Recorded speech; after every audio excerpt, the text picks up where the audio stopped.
wèrè kan náà wà tán pè ní wèrè alágídí. Ṣẹ́ra àwọn wèrè alágídí gbogbo èèyàn náà máa ń bájà from January to December. Tó o bá ti lẹ́ni tó jẹ́ pé wèrè alágídí ni tó ń set ring light for everybody lójoojúmọ́, kì í ṣe fault wọn. Wèrè alágídí ni irú ẹni bẹ́ẹ̀ jẹ́. Ṣé wá rí àwọn wèrè alágídí yẹn, wọ́n burú débi pé àtún tó kàn wọ́n àtún tí ò kàn wọ́n, wọ́n gbé sórí, wọ́n máa jà ìjà all the time. Kò sẹ́ni tán tí ìbájà tán. Bẹ́ẹ̀ lẹ́ni bá ń sọ̀rọ̀ lọ ní títì, alọ́rọ̀ òun ló ń sọ. Ẹ̀yin èèyàn wa, Prophet Muyiwa Akọgun ó ti tún ránṣẹ́ sí Lizzy Anjorin báyìí. Ó ti tún ránṣẹ́ sí o wípé wèrè aláṣọ ni. Ẹ̀yin èèyàn wa, ọ̀pọ̀rọ̀ kágbọ̀n ẹ̀jẹ̀ wàhálà kan ló tún bọ̀ yìí.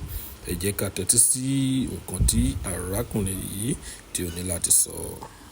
Irú mo ṣe ń sọ̀rọ̀ yìí báyìí tí wèrè alágídí bá gbọ́ tó bá kọjá ń bí, á lóun lákọ̀ọ́gún ń bú. A tún bẹ̀rẹ̀ sí ní pariwo akọgun, kì í ṣe fault irú ẹni bẹ́ẹ̀. Wèrè alágídí ni wọ́n. Tí wèrè alágídí bá wà nínú yàrá kan, the only thing tí wèrè alágídí máa ń ṣe pé a máa fi etí here ọ̀rọ̀ àwọn èèyàn, a máa bá wọn jà. Ó di mẹ́ta. Wèrè kan náà wà tí wọ́n ń pè ní wèrè ẹlẹ́jọ́. Wèrè ẹlẹ́jọ́ yẹn tiẹ̀ ó tún lé o, a máa sújọ́ kiri ni. Ẹnu ìró wọn. Asset ring light from January to December, December to January. Kò sẹ́ni tí ò lè bú. Bó bá ṣe ń bú Táyé, la máa bú Kẹ́hìndé, la bú Ìdòwú, la bú Àlàbá. Kì í ṣe fault wọn. Wèrè ẹlẹ́jọ́ ni wọ́n. Wèrè ẹlẹ́jọ́ á máa rojọ́ kiri. Gbogbo èèyàn la máa fẹjọ́ bá jà. Ẹnu ò ní ró.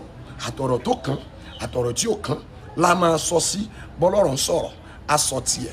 Bẹ́lẹ́lẹ̀ ń ṣe lé, a sọ tiẹ̀. Ṣé wá rí wèrè alágídí àti wèrè ẹlẹ́jọ́, wọ́n fẹ́ papọ̀. Ìkan agídí ìjà ni, kì í sújọ́, kì í báyàn sújọ́, bàmá báyàn jà. Ṣé wá rí ìkejì ń tiẹ̀, ẹjọ́ ni. Àtọ̀rọ̀ tó kàn, àtọ̀rọ̀ tí ò kàn. Bí nǹkan ṣẹlẹ̀ níbì kan, anílágbájá ló ní kí nǹkan yẹn ṣẹlẹ̀. A sá máa rojọ́ sà. Kì í ṣe fault wọn, wèrè ẹlẹ́jọ́ ni wọ́n. Wèrè kan náà tún wà. Wèrè afẹ́wọ́, àwọn wèrè olè ni wọ́n yẹn. Àìsàn yẹn àwọn olórúkọ táwọn olóyìnbó ń pè.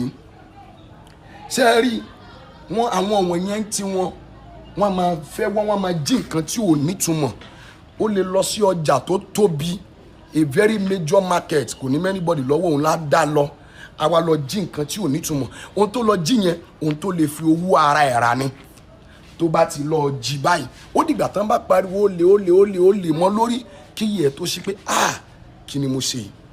Kì í ṣe fault irú ẹni bẹ́ẹ̀.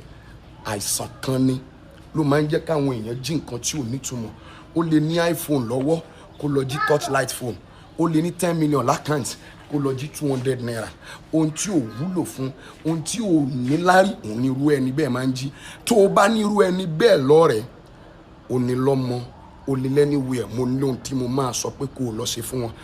Kí nìdí tí mo ṣe ń sọ̀rọ̀? Obìnrin kan ló pè mí láti Amẹ́ríkà. Ó ní dádì, ó lọ́mọ òun lọ fẹ́wó lọ jalè nínú store. Wọ́n mọ̀mọ̀ yẹn wọ́n fi sẹ́wọ̀n. Ọjọ́ tọ́mọ yẹn dé látẹ̀wọ̀n, ọjọ́ kejì ó tún lọ jalè míì.